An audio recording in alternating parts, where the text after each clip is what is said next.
Swayam Prabha. Digital India. Educated India.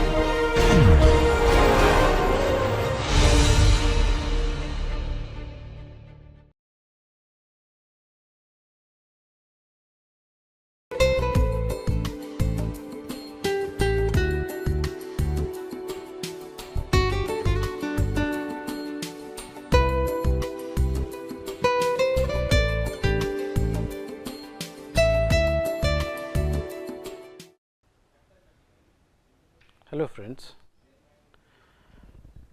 today we are going to take up the topic creativity. In the context of creativity, we will be taking up two lectures.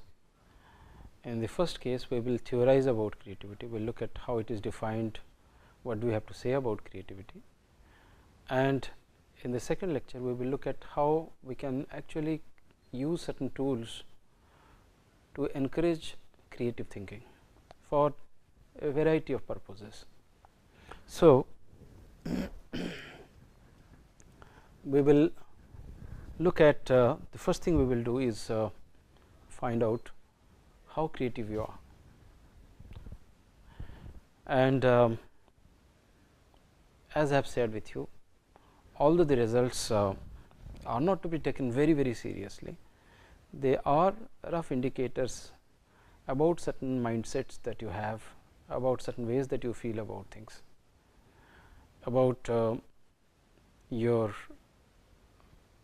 interactions, your thought processes and interactions, and they would be insightful in unlocking certain parts of your mind, as well as learning new habits and unlearning old habits of thought and thinking.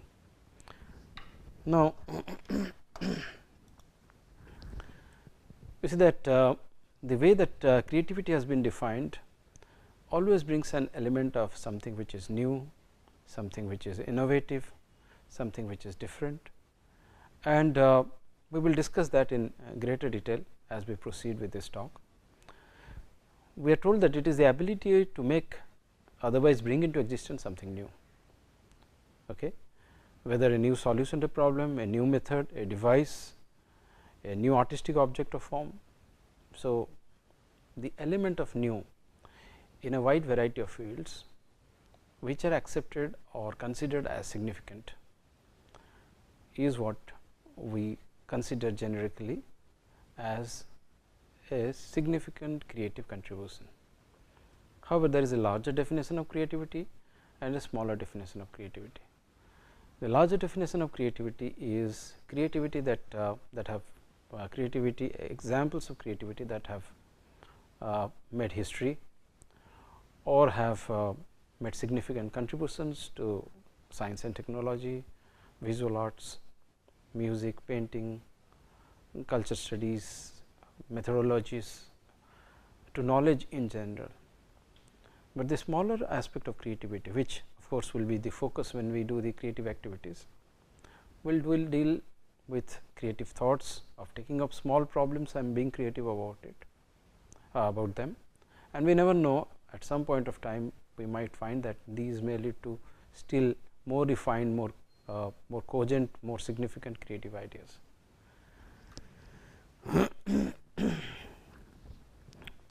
Now, the thing is that this is a point I have been trying to make a little earlier as well. As is conventionally understood, you see that artists were, if you are looking at the traditional definition of creativity, considered creative, and scientists, because they use rationality, logic, analytical thinking, were not creative, considered creative. Now, this kind of a dichotomy did exist until a certain point of time, where you see that I would say middle to late 20th century, convergences again took place. I would like to make a point about this. If you are looking at the history of Western tradition, because we are very strongly influenced by that, we find that in the Renaissance there was an integration of science and technology with humanities, art, music, and so on and so forth. If we take as an example the case of, let us say, Da Vinci, then we find that Da Vinci was a scientist, he was an anatomist, he was also a visual artist, he was also a person who explored optics, the fundamentals of the concept of perspective, and so on and so forth. If you are looking at somebody like Michelangelo, we find that he was an architect, a sculptor, a painter, he was also a poet.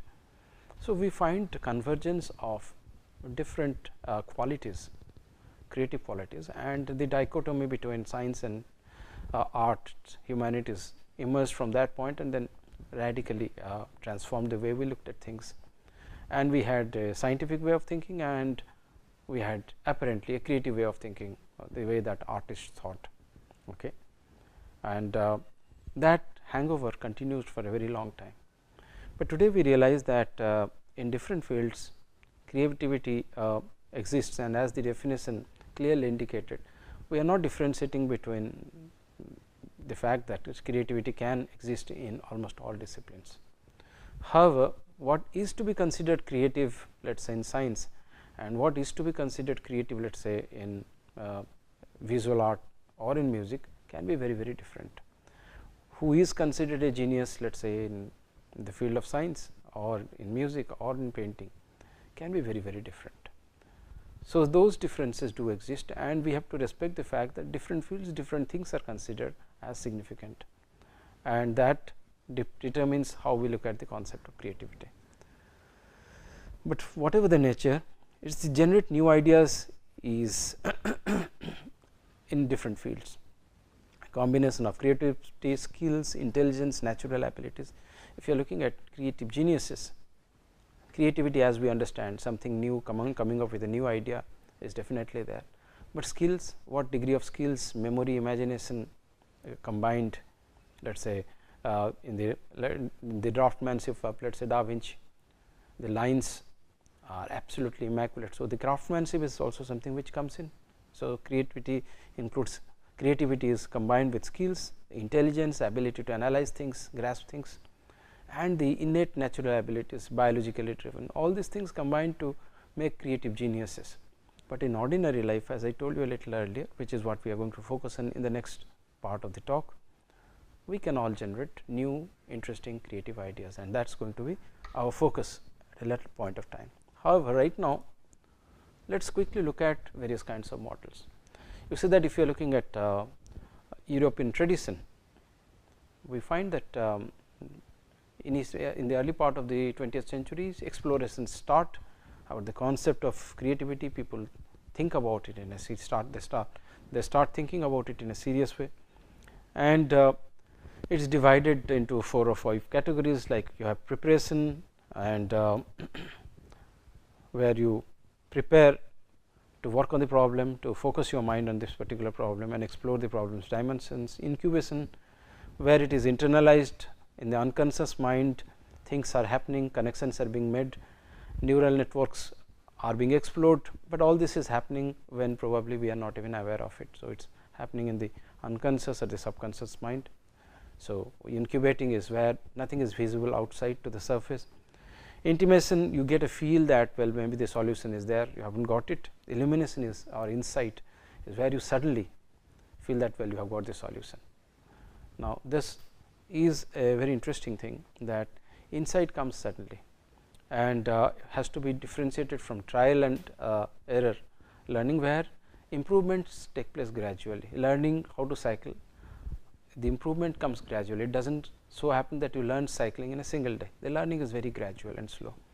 On the other hand, you are working on a mathematical problem and you have been struggling for many days, the solution comes to you suddenly. Now, this is where you have an insight, because it has nothing to do apparently with the trial and error that was going on, because the solution is very different from what you had been trying to do in the earlier instances. However, what has to be kept in mind is the fact that deep down within your mind some processes were going on, and the only difference is that you are now aware of it, earlier you were not aware of it. It is like trying to break a piece of stone or rock by hitting it with a hammer, and you find that you keep on hitting it 10, 5 times, 20 times, 30 times, maybe the 31st time there is a crack. That does not mean that the earlier 30 blows did not play a significant role in creating the crack. The thing is that it will only become visible with the 31st one. So, at the surface level it becomes visible, and then verification, when you find out whether how realistic, how meaningful the idea is and check it out. Other models exist. You have the concept of personally meaningful interpretation of experience, actions and insights, everyday problem solving and creating expressions, traits exhibited by people who are professionally or vocationally creative, though not necessarily eminent. Creativity considered given great in the given field. So, you see that this brings in these concepts, bring in these are known as little c, the second one, and big C, the third one. These concepts bring in the concept of different approaches to creativity, different ways of looking at creativity as well. Okay. And these are important because this further the way the scope of creativity is broadened. Okay. Then you find that another concept which started making round in the 1960s and 70s became very popular with Edward de Bono's work, by the concept of convergent as opposed to divergent thinking. Convergent thinking is focused, it is located or centered on a specific area, and it is essentially a problem solving kind of a behavior or thinking behavior.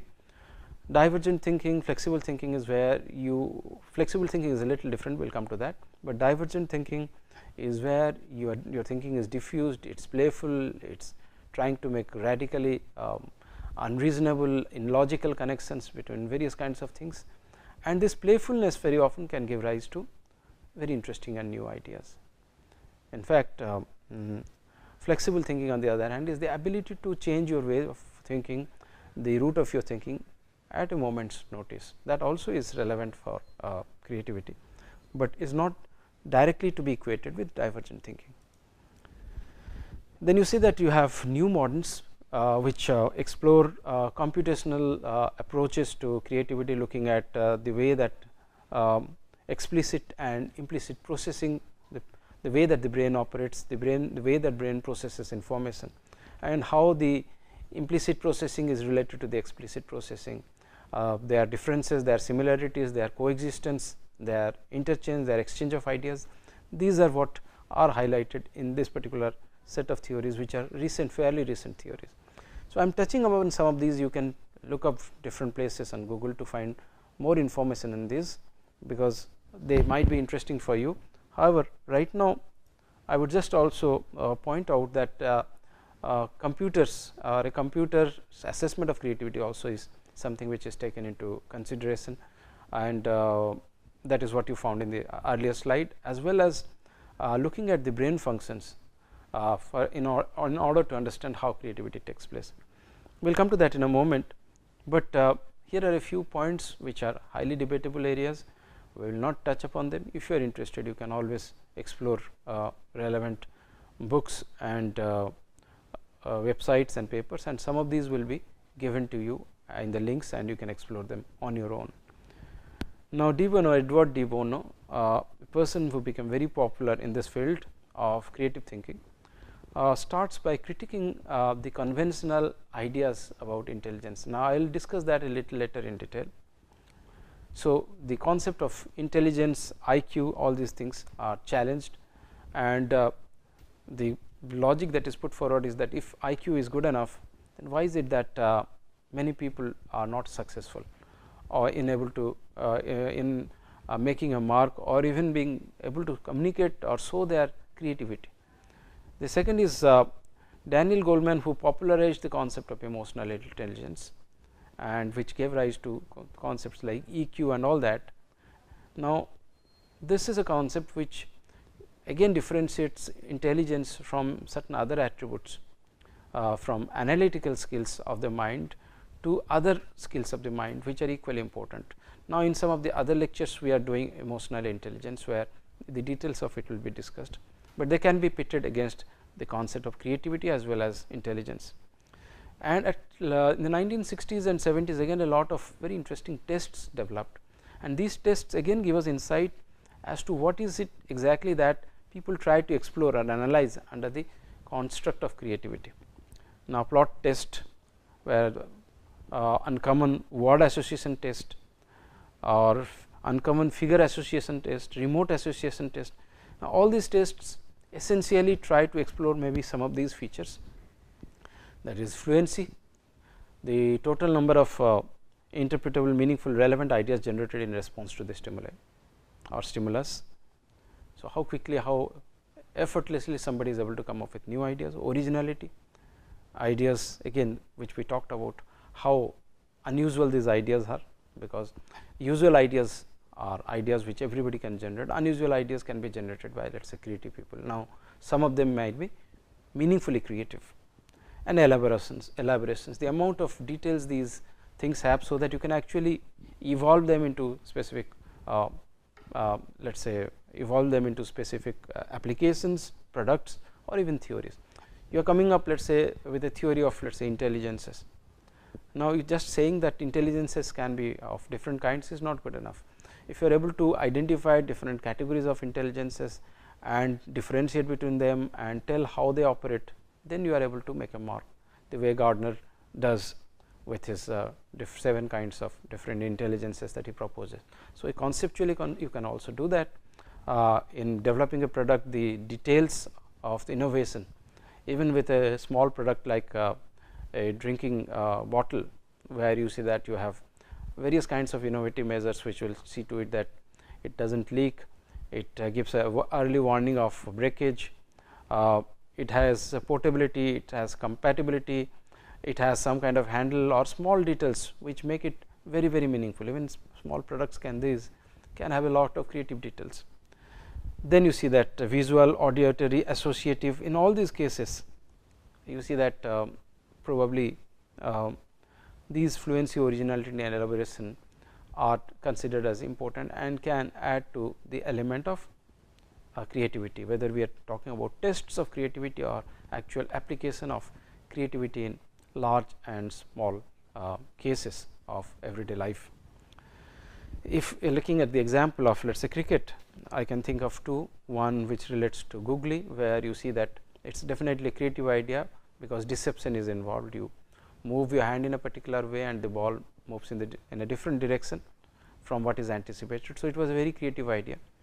And for instance, the helicopter shot, which again is a fairly recent innovation, has a lot of applicability and efficiency, and is a very radically different, unclassical, untextbook kind of a sort. So, here is also an element of creativity. Somebody perfects it, makes it happen, and the unusualness and the unpredictability and the skill involved in actually executing it, all these go into making these successful creative products which other people take up and start making use of. So, you see that right now, if I very quickly go over what we have done so far, we have looked at the definition of creativity, the different models of creativity. We have talked about IQ versus creativity. We talked about some of the important features which again and again have been taken up for exploration, either in the form of tests or whatever. And as I told you a little earlier, computer and creativity, artificial intelligence creativity are being, these concepts related to this area are being explored in a systematic way. So, we talked about implicit and explicit processing. Another area which is again of a fairly great degree of significance is that a number of initial exploratory studies have also taken place, brain activity during creative behavior. So, you find that obviously there are difficulties, because you will have to first define what you mean by creative behavior as opposed to non-creative behavior. But even so, even with the problematization of definition, if you do manage to have a working definition, then you have found we have initial explorations do indicate that brain activities also are different for creative contexts as well as creative people. So, you find that certain parts of the cortex, okay, and the frontal lobe especially is where the activities of a special kind take place. Two unconnected, apparently which are not supposed to be linked together in that kind of activity, are activated during some of the creative processes, and certain neurotransmitters are generated within the brain, which generally for other kinds of people or for other kinds of thought processes are not generated. So, this is just an insight, just a fragment of a huge amount of research which is going on in the field.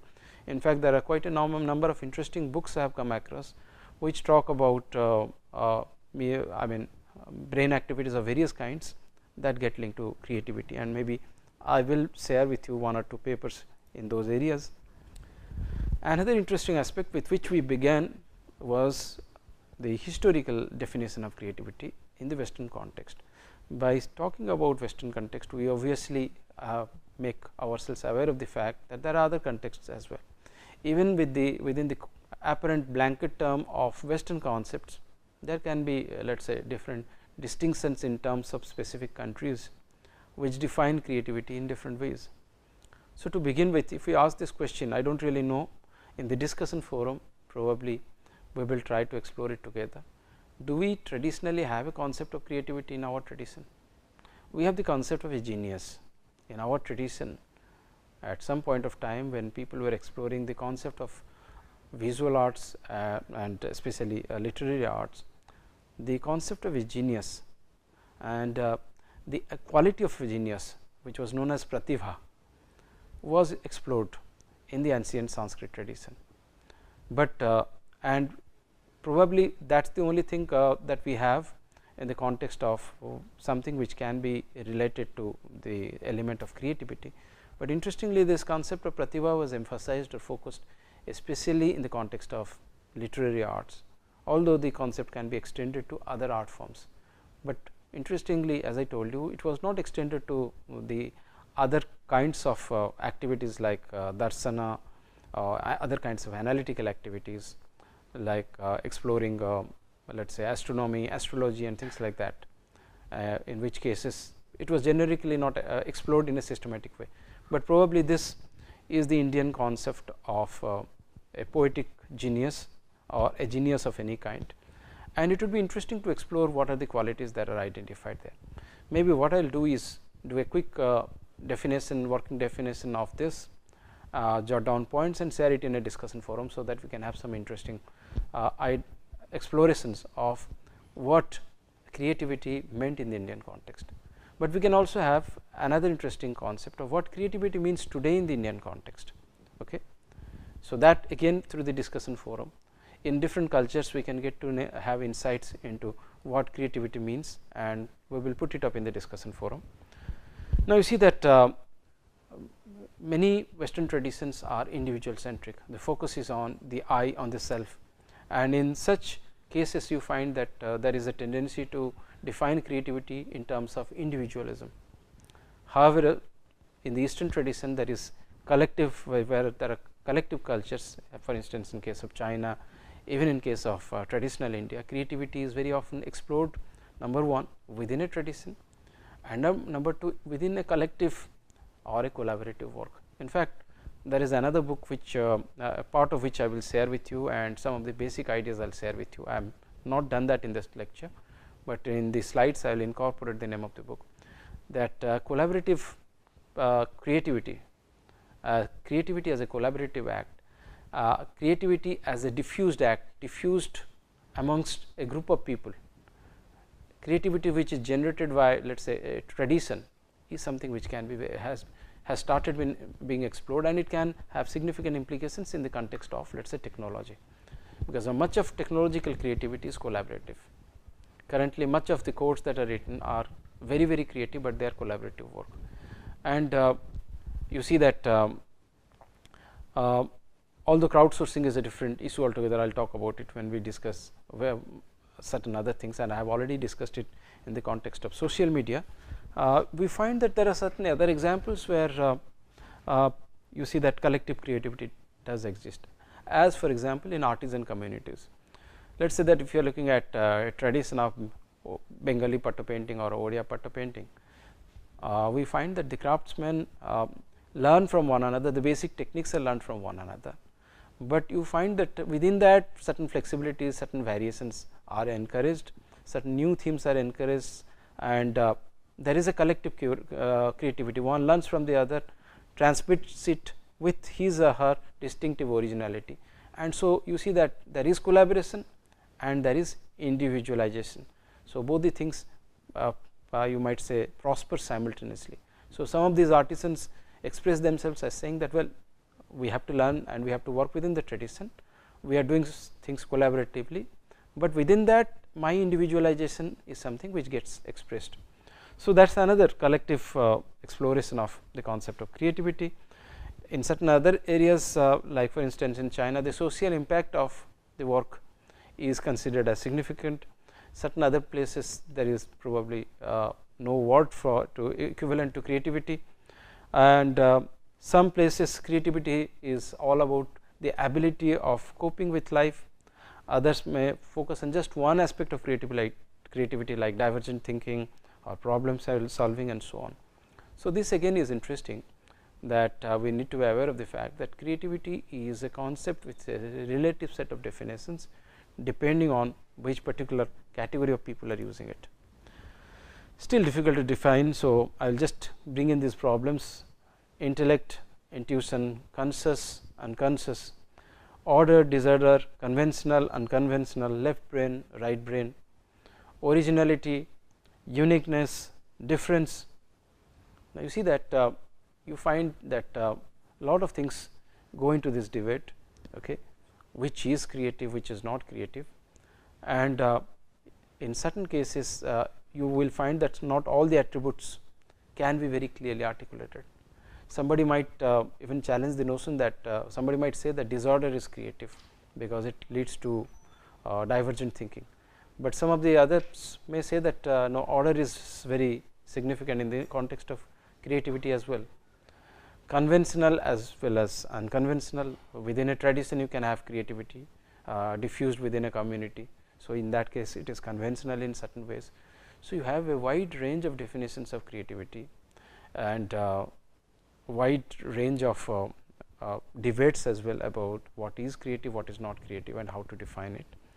This is just to make you aware of the fact that such problematics, such problems, such issues do exist, but in spite of that we come back after all this discussion to the 3 points. It is the concept of originality, something which is different, unique, and remarkably changing, remarkably transformative, so that the entire perception of things change. Now, these are the qualities which again and again get reiterated in many of the traditions.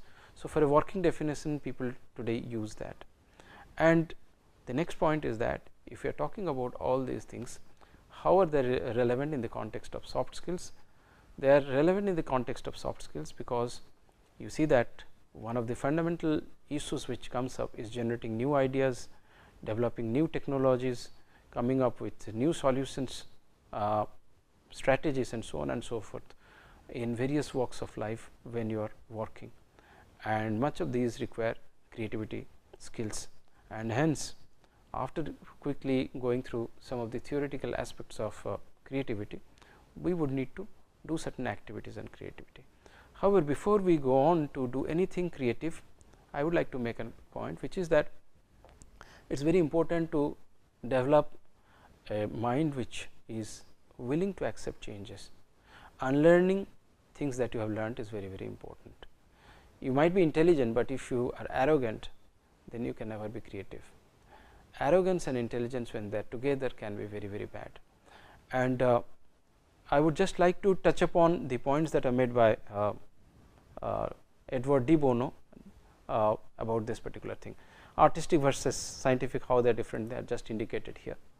Problem solving and other things which I have already discussed indirectly are there in the slides, and you will get to know about them. So, we will talk about it when you see the slides, you will get some insights. So, we will skip that for the time being limited for us. What we are looking at right now is why is it that intelligence is not enough, and although de Bono is controversial in the academic field and people challenge some of the theories he has developed and identify that many of them work only for certain kinds of thinking and may not directly relate to the concept of intelligence. Nonetheless, I have a feeling that probably there is a lot of home truth, if not academically verified truth, in what he says about intelligence, and these can be stepping stones. The points that he makes can be stepping stones to start off in the direction of being creative with new generation of new ideas, strategies and so forth. So, you see that the way we developed the concept of intelligence, we carry with it a kind of a meaning load, which tells us that if somebody is intelligent, then probably or bright, then probably he should be more creative, he should be more effective and so on and so forth. This very often does not happen, because you see that, as Goldman has convincingly pointed out, and you have gone through the talk on emotional intelligence, creativity intelligence is not enough to be socially successful, or even for that matter successful in your life, because you might have intelligence, but you may not bring it to take into consideration hard work and other things which are required with that. And you see that mental ability is not in itself good enough. You have IQ tests which test your ability, mental abilities, but well, do they test your perception, do they test your focus?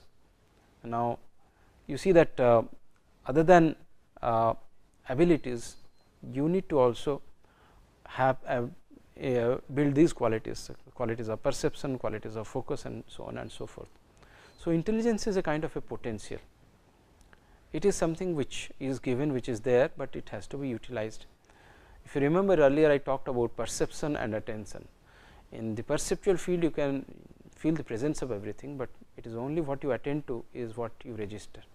In a similar way, there is this energy of intelligence all around, but only when it is applied in a meaningful way can it actually be successful.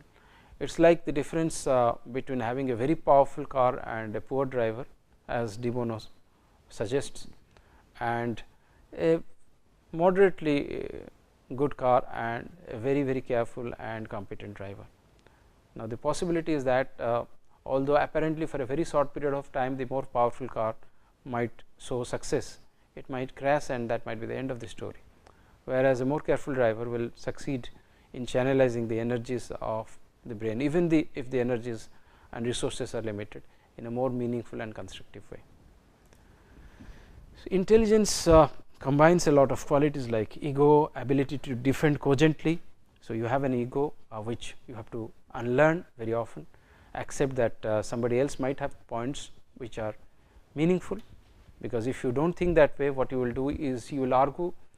The other person may not be as intelligent as you are, but he might be telling the correct thing. On the other hand, you argue, and because you are more intelligent, you are convincing. So, you see that your points are taken into consideration, you win, but because you see that you have not given the other's perspective a chance, you have lost, because probably the other's perspective was more meaningful, and if you had said your ego and given up your ability to defend cogently, then you would have gained an opportunity rather than losing an opportunity to learn and explore. Similarly, overconfidence can be a killer, because that does not permit you to explore. Analysis is very important, argument is something which is to be avoided, and attack. You see that you have some of these skills. Analysis, analytical skill is something which an intelligent person has, so he can again argue very competently. So, the point, but if he analyzes in a more constructive way his own stand as well as the other person's stand, then he would probably come to a better solution. So, you see that it is very easy for an intelligent person to prove that the other person is wrong, because he has that ability to do that, but is that good enough? Is that the right approach? So, before we start learning about creativity, the arrogance of intelligence is something which has to be said. Patterns and new patterns. You see that we live in a world where the brain tends to make heuristic decisions. I think I have made this point earlier also. We need shortcuts. So, we create certain paths which are strengthened, we create certain schemes which are strengthened, and we work within those frameworks. So, the moment a problem comes, we quickly move in that direction to solve it. But you see that that stops further exploration. Again, taking De Bono's analogy, if you are driving by the main road throughout your life, you keep on doing that, and probably you miss out on whatever is there in the side roads, until maybe your car breaks down, you walk through the other roads and discover something very interesting, exciting, new. So, you are able to make new connections, you are able to see new things, you are able to have new experiences which you can relate. Maybe next time you take your friend along those paths. So, exploring the bypaths is something which patterns inhibit. So, if you work according to patterns, then you do not explore the bypaths.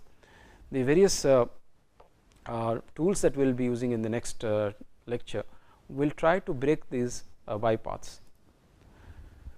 Most creative ideas look logical when they have been actually learnt, or when they have actually been applied, but initially they look illogical. So, that is one of the things we have to keep in mind.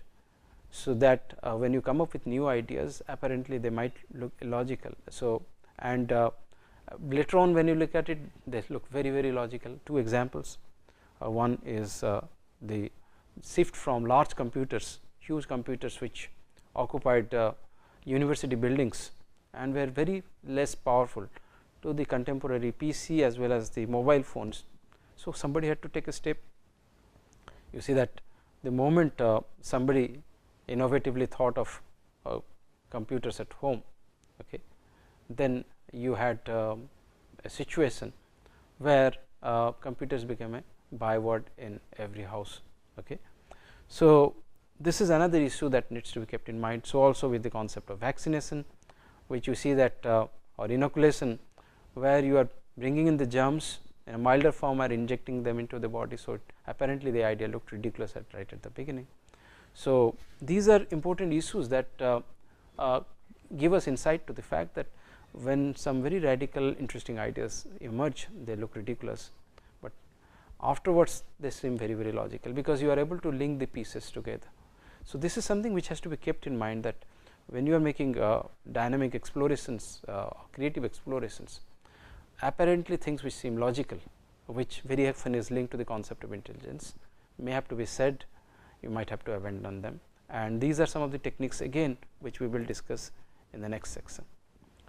So, you see that new ways of thinking, new ways of teaching, you have the example of De Bono, which I am referring to, Saugata Mitra, who talked about certain very interesting concepts. I will not deal with them, you Google and find out the concept of the hole in the wall, where you see that in the TED talk he points out that you see that we live in a world where learning to a very great extent does not need instructors from outside. Teachers do not need to teach us, because the information is floating.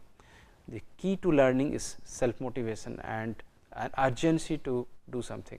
When both these things are combined, then you are able to learn very effectively, very, very meaningfully. So, what he tries to convincingly communicate to us and manages to succeed to a certain extent, he succeeds to a certain extent, is the fact that learning is something for which teachers are not really required. Inspiration is required, support is required, and what is very important is to provide information and allow for exploration. So, you see that arguments, search for truth, logic. Now, these were some of the things which have come down to us in the Western tradition. Okay. If you are looking at let us say Aristotle, Socrates argumentation all the time, Plato talked about the search for truth, Aristotle talked about logic, and you see that these traditions have come down to us. And after that, you see that with the advent of colonization and all that, especially in the Indian context, the logic of fear, of discipline, these things have come down to us. Now, how conducive are they to exploring new ideas, to creativity, which is very deeply linked with learning, is another issue that we need to have in mind. So, the point is that many of these lead to what is known as convergent thinking. So, are they good enough for all situations, or do we need to think in other ways? So, you see that perception versus logic, okay. And what I would like to quickly share with you is that David Perkins' article very popularly points out that most of the mistakes that we make are not logical mistakes, but mistakes of perception. Okay. We have cognitive biases, where we, for instance, the bandwagon effect, everybody is doing it, let me do it. So, you see that the perception of something, the fact, I am just giving an example, there are 1000 other examples, and there must be at least 50 to 60 different cognitive biases if you search them up in the Wikipedia, and these are of various kinds, and these are all about errors in our thought processes because of various kinds of flaws. Some of them are because the brain wants to find a quick shortcut solution, some of it is because our perception, as has been indicated here, are wrong, we have misperception. For instance, literature research tells us that most witnesses can give very contradictory or very let us say unpredictable and undependable account of what they have seen, because you see that much of the perception, as we have discussed earlier, comes from our own minds. So, you see that if you motivate them in a particular way, they would come up with various different discrepant let us say descriptions of what they saw. Okay. And when it comes to biases of the mind, many of them are perceptual biases. When we talked of illusions, illusions were perceptual biases. When we are talking about propaganda, when we are talking about brainwashing, these are perceptual biases. Okay. When we are talking about persuasion, for for persuasion as a concept itself, as we have done, that is also perceptual biases. And as I told you, bandwagon effect is where I find that 10 of my friends are doing a particular thing, without giving it a thought, I say that probably this is the safest thing, because everybody is doing it, probably it is the correct thing to do, because the mind is lazy. So, changing perception is not a matter of intelligence, but willingness. If you are intelligent, you generally do not change perception. In fact, in cases if you have the arrogance of intelligence, changing perception is very difficult. On the other hand, if you have the willingness to accept, to say that although I am probably very intelligent, I still have a lot to learn, I am capable of being wrong, and I need to learn, and wherever required I can think in a different way and unlearn whatever I have learnt earlier. Now, if you do these things, probably the step these mental activities or attitudes are the stepping stone to becoming more and more creative in the future. Okay. So, the arrogance of intelligence is something which has to be taken care of by all of us. So, the difference between design and analysis, focus is on design rather than on analysis in the context of let us say creativity, not focus on intelligence and truth, but possibilities and relevances.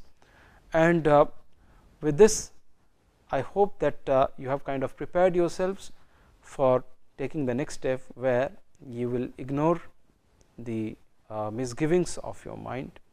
You will be more cautious of the fact that you are not arrogant, you are more open to new ideas, you do not block your mind, and although you are intelligent, you do not underestimate people who are less intelligent, but may have certain points which make sense, and move in the direction of becoming coming up with more creative ideas, because in a small way we can all be definitely more creative than we are right now, if we try to think and explore things in a slightly different way. Thank you.